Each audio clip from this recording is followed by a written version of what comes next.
कहानी की शुरुआत एक जेल से होती है जहां हमें रामनाथ नाम के एक कैदी को दिखाया जाता है। जेल की जिंदगी से हार चुका रामेश नाथ अपनी जान दे देता है। उस वक्त किसी को अंदाजा भी नहीं होता है कि उसकी मौत के पीछे छुपा सच पूरी कहानी को हिलाकर रख देगा। इसके बाद सीन शिफ्ट होता है और हमें कोर्ट का सीन दिखाया जाता है जहां हमारी मुलाकात होती है नेहा से, जिसका किरदार सोनाक्षी सिन्हा निभा रही है। नेहा एक यंग और एम्बिशियस लॉयर है और आज वो अपना पहला केस कोर्ट में उसकी मुलाकात सारिका रावत से होती है, जो वहाँ टाइपिस्ट की नौकरी करती है।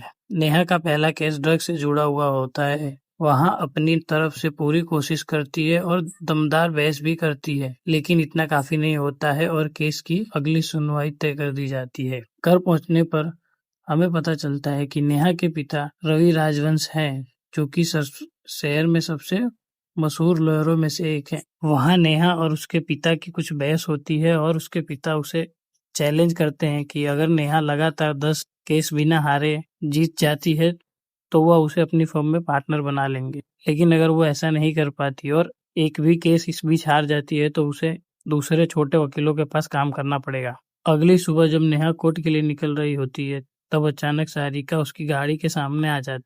नेहा उसे लिफ्ट दे देती है। रास्ते में सारिका नेहा को केस से जुड़ी ऐसी टिप्स देती है जो उसके लिए बहुत फायदेमंद साबित होते हैं। इन्हीं टिप्स की मदद से नेहा अपना पहला केस जीत जाती है। धीरे धीरे नेहा और सारिका साथ एक टीम की तरह काम करने लग जाते हैं। सारिका की समझ और नेहा की वकालत मिलकर एक के बाद एक केस जीतने लगते हैं। देखते ही देखते नेहा 9 केस जीत जाती है और अब उसके सामने आता है सबसे बड़ा और सबसे मुश्किल केस। ये केस एक मशहूर इंस्टाग्राम इन्फ्लुएंसर की हत्या का होता है। इस मर्डर केस में कनेक्शन शहर के बड़े बिजनेसमैन विक्रम बजराल से जुड़ा हुआ होता। सबसे बड़ी बात यह है कि इस केस में नेहा के सामने कोई और नहीं बल्कि उसके खुद के पिता रवि राजवंश खड़े थे। रवि राजवंश ने अपनी जिंदगी में कभी कोई केस नहीं हारा था, इसलिए नेहा के लिए ये मुकाबला बहुत कठिन होने वाला था। पहले दिन की सुनवाई में रवि राजवंश की तरफ से जबरदस्त बहस की जाती है और केस के काफी हद तक उनके पक्ष में चला जाता है। कोर्ट अगली तारीख दे देती है। नेहा हार मानने वाली नहीं थी। वो उस बिल्डिंग में जाती है जहां इन्फ्लुएंसर का मर्डर हुआ था और वहां से कोई अहम सबूत इकट्ठा करती है। अगली सुनवाई में खुलासा होता है कि विक्रम बजराल का इन्फ्लुएंसर के साथ सीक्रेट अफेयर था। दोनों के प्राइवेट फोटोज भी थे और लड़की उन फोटोज के जरिए विक्रम को ब्लैकमेल कर रही थी। मोटिव तो सामने आ जाता है लेकिन अभी भी कोई ठोस सबूत नहीं मिलता। कोर्ट फैसला सुरक्षित रख लेती है और विक्रम को कुछ जरूरी डॉक्यूमेंट जमा करने का आदेश देती है।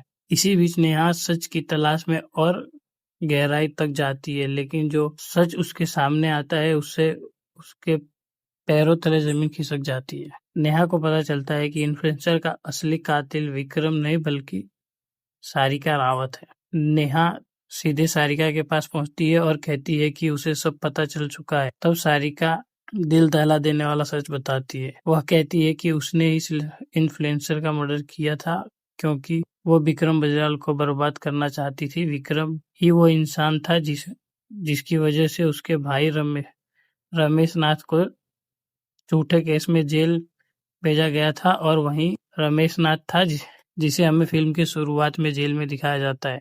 सारिका बताती है कि साल पहले उसका भाई और उसका पति एक क्लब में काम करते थे।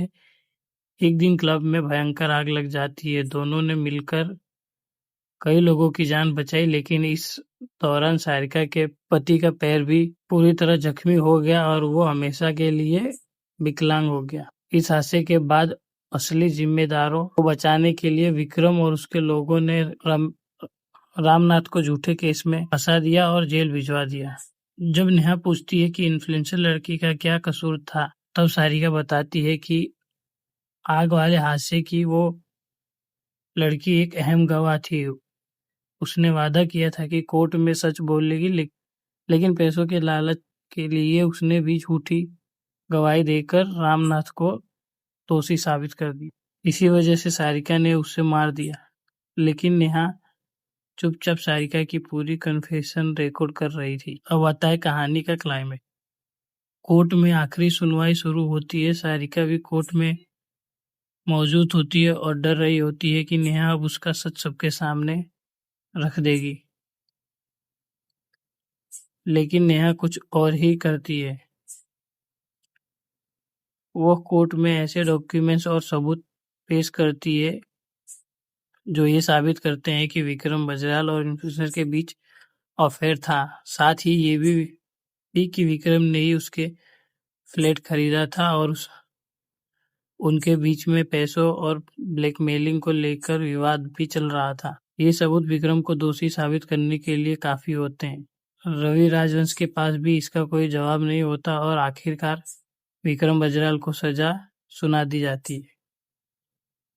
केस खत्म होने के बाद सारिका नेहा के घर आती है और पूछती है कि उसने उसका सच कोर्ट में क्यों नहीं बताया। तब नेहा कहती है कि उसने इसलिए नहीं बताया ताकि जब उसकी बेटी बड़ी हो तो उसे अपनी माँ की वजह से किसी के सामने सर न झुकाना। ये बात कर सारिका की आंखों में आंसू आ जाते हैं। आखिर में नेहा अपने पिता की बड़ी लॉ फर्म में पार्टनर बनने का ऑफर ठुकरा देती है और अपनी छोटी सी लॉ फर्म शुरू करती है। अब वो कानून के साथ साथ इंसानियत को भी सबसे ज्यादा अहमियत देने लगती है। और इसी इमोशनल नोट के साथ में यहाँ कहानी खत्म हो जाती है।